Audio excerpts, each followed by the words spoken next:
Hey guys, it's Trent here, and as the title of this speech implies, today we're going to be talking about how do people with autism communicate with their neurodivergent peers and their neurotypical peers. And um, the reason you should really be listening to this is because you know I'm I have a first hand experience with this, um, and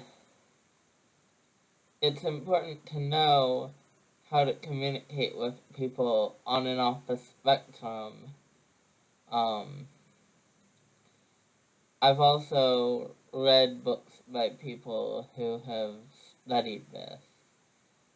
Um, People with autism communicate in a way that people without autism would find confusing.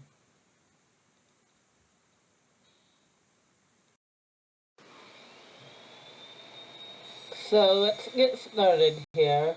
Um, you're looking at this side and you're probably wondering what double empathy is.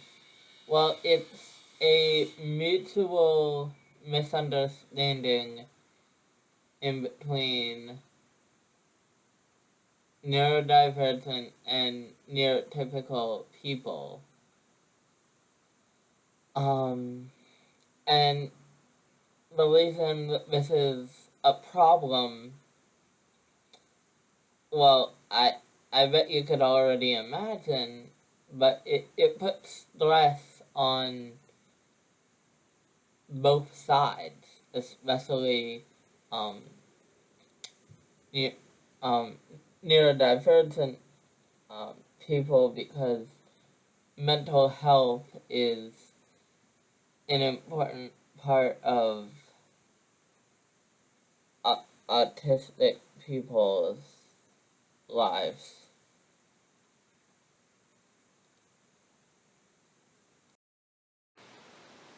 So one thing neurodivergent people, well, all people, but neurodivergent in general, need a lot of is peer support because that can help with their mental health.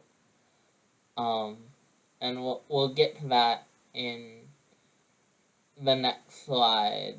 Um, but they definitely do need a lot of peer support and um, good friendships.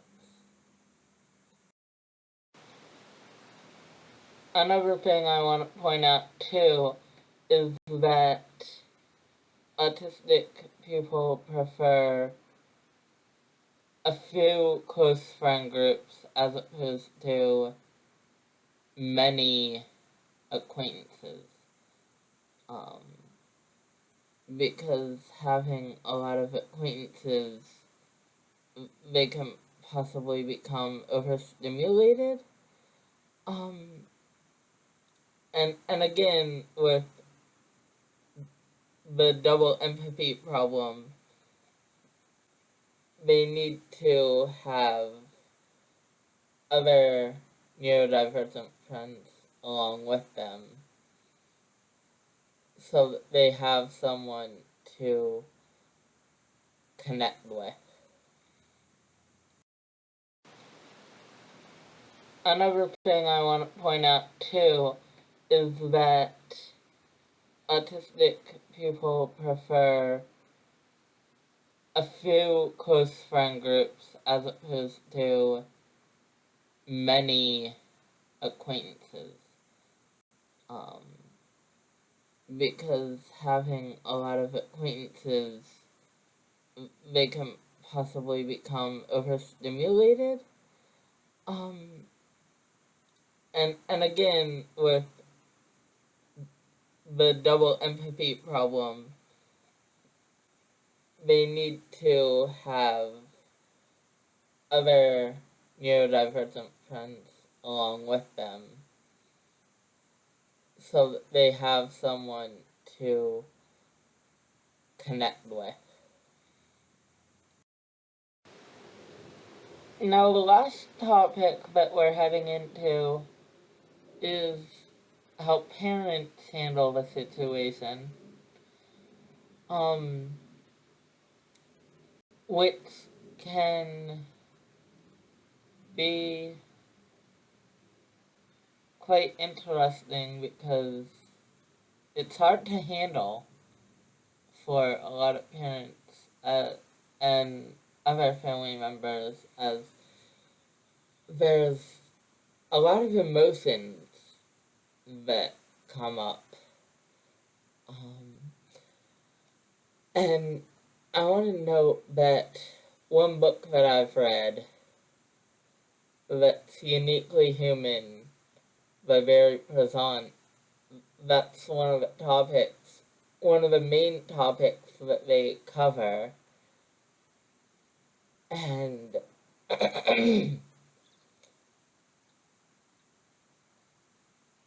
if a family member is also autistic, they are more likely to bond with each other because they have that same sense.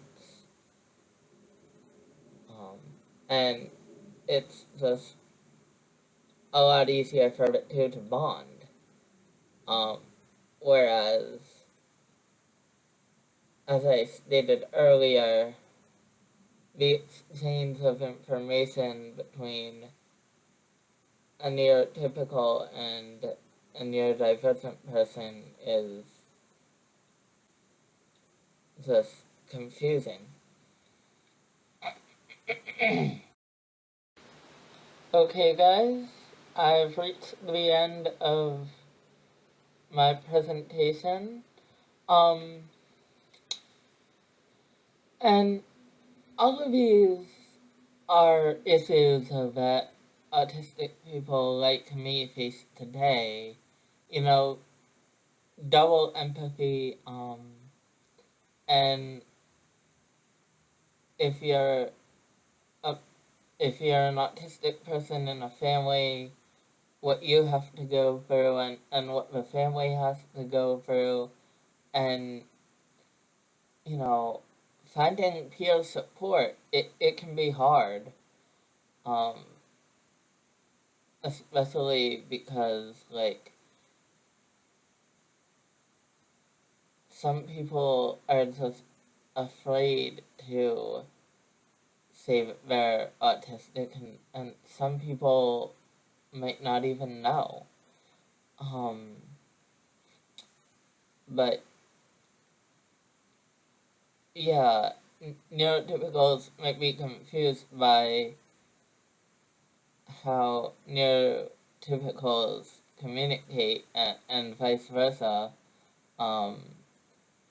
And so, to wrap this all up, I'm sure that you or someone close to you has come across the issues that I just described. If so, please like, comment, and subscribe, and hit the bell down below for more content. And thanks for watching, guys.